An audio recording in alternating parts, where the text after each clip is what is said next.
छुक छुक ट्रेन चली, सपनों का संसार बनी। जंगल पर्वत पार करे, हर मंजिल को तैयार चले। धुआं उड़ा किसी की बजा की, पथरीली राहों को सजाती। फूलों से ऊपर, सुरंगों से नीचे, हर मोड़ पर नई कहानी सीखे।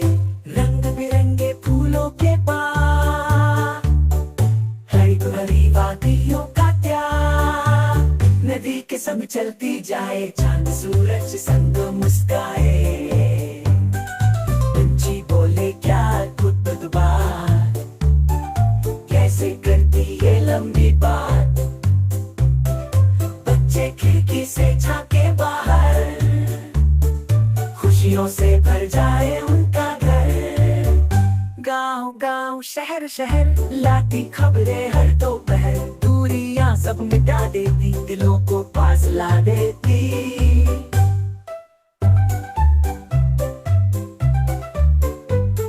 छुक छुक ट्रेन की है ये बात, हर कोने तक तो पहुंचाए साथ।